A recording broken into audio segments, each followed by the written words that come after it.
Okay, અહીંયા જોઈ શકો છો દાખલા નંબર 37. ખાસ યાદ રાખજો વિદ્યાર્થી મિત્રો, અહીંયા વાત કરે છે ઝિંક પરમાણુનો વ્યાસ. ઓકે, વ્યાસ આપેલો સર, અમને ખબર પડી 2.6 એંગસ્ટ્રોમ વ્યાસ આપેલો છે. ઓકે, ઝિંક પરમાણુની ત્રિજ્યા પિકોમીટરમાં ગણવાની છે. ઓકે, જો ઇલેક્ટ્રોન એક બીજાથી લગોલગ લંબાઈ પ્રમાણે ગોઠવાયેલા હોય, એટલે મતલબ કે એકબીજાની સાવ નજીક ગોઠવાયેલા હોય, તો એની લંબાઈ વિદ્યાર્થી મિત્રો 1.6 સેન્ટીમીટર હોય તો 1000 પરમાણુની સંખ્યા ગણો. લો, આપણે પરમાણુની સંખ્યા ગણવામાં વિદ્યાર્થી મિત્રો મને લાગે છે તમે માસ્ટર થઈ જશો.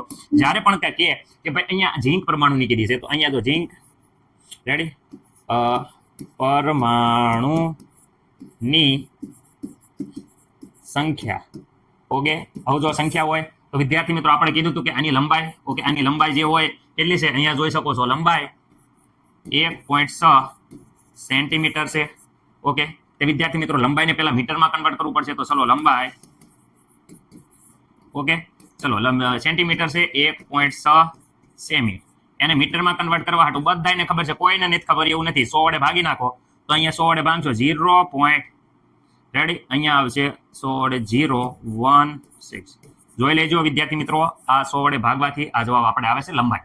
મીટરમાં થઈ ગયું છે, સેન્ટીમીટરમાં હતું એ લંબાઈ આપણે મીટરમાં કન્વર્ટ કરી છે. ઓકે સર, અમને કાંઈ પ્રોબ્લેમ નથી. ઓકે, હાલો રેડી. હવે શું કરવામાં આવે છે, તો વિદ્યાર્થી મિત્રો અહીંયા આપણે જોઈએ છીએ શું હવે શું કરવાનું છે, તો અહીંયા આપણે ખાસ ધ્યાન રાખજો, લંબાઈ આપી છે જે સેન્ટીમીટરમાં આપી મીટરમાં કરી નાખી. ઓકે, હવે અહીંયા હું કહું છું કે ઝિંક પરમાણુની ત્રિજ્યા આપણે ગણવાની છે, તો અહીંયા ખાસ ધ્યાન રાખજો, વ્યાસ આપેલો છે, તો વ્યાસ અહીંયા જોઈ શકો છો, તો વ્યાસ શેમાં આપ્યો છે વિદ્યાર્થી મિત્રો, તો વ્યાસ એંગસ્ટ્રોમમાં આપ્યો છે, એંગસ્ટ્રોમ. તો અહીંયા વ્યાસ વિદ્યાર્થી મિત્રો આપણે કરી નાખીએ છીએ એંગસ્ટ્રોમનું વિદ્યાર્થી મિત્રો આપણે મીટરમાં કન્વર્ટ કરી નાખીએ તો બધાને ખબર છે કે અહીંયા 10⁻10 થાય છે. કેટલી થઈ જાય છે? 10 મીટર.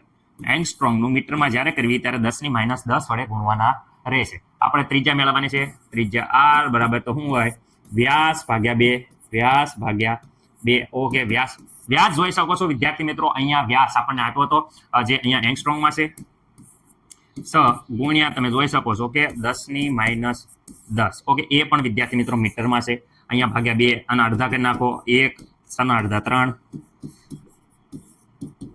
10 મીટર. સર અહીંયા તો કીધું છે પિકોમીટરમાં મેળવવાનું છે.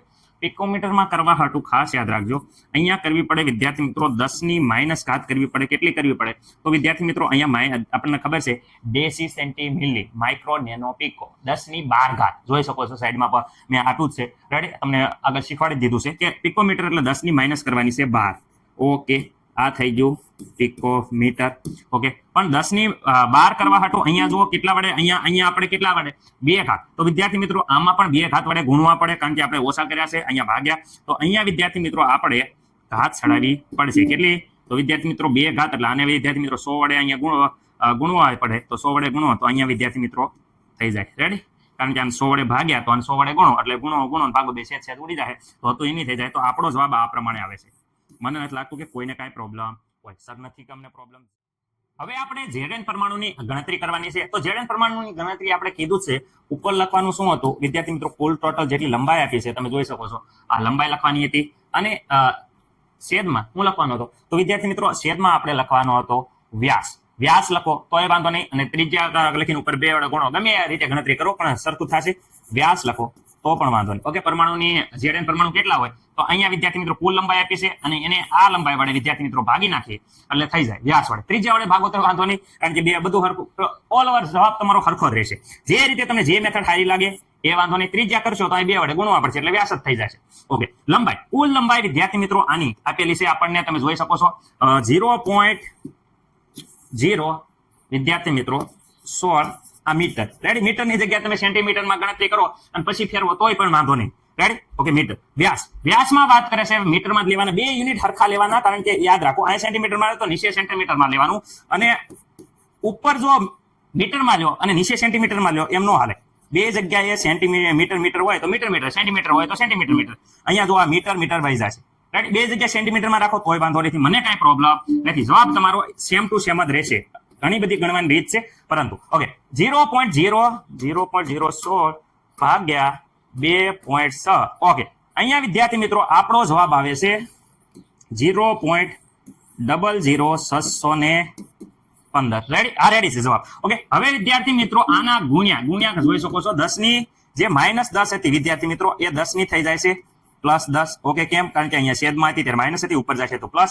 ઓકે, આટલા કાર્બનના પરમાણુ આવી ગયા. પોઈન્ટ હરખી રીતે અહીં જો 1 2 અને 3 એટલે 6 પોઈન્ટ આપણે 15 લખવા હોય તો વિદ્યાર્થી મિત્રો આમાં 3 ઘાત ઓછી કરવી પડશે. એટલે વિદ્યાર્થી મિત્રો અહીંયા 10 ની 7 ઘાત આટલા નંબર ઓફ પરમાણુ ઝેડના છે. ઓકે, મને નથી લાગતું કે કોઈને કઈ પ્રોબ્લેમ હોય. આદાવડો ગમે ગણતરી કરો, સેન્ટીમીટરમાં, મીટરમાં, ગમે એમાં તમે ગણતરી કરો, પરંતુ વિદ્યાર્થી મિત્રો છેલ્લે જવાબ તો તમારો આ જ રહેશે, જવાબમાં ફેરફાર નહીં રહે. બરોબર?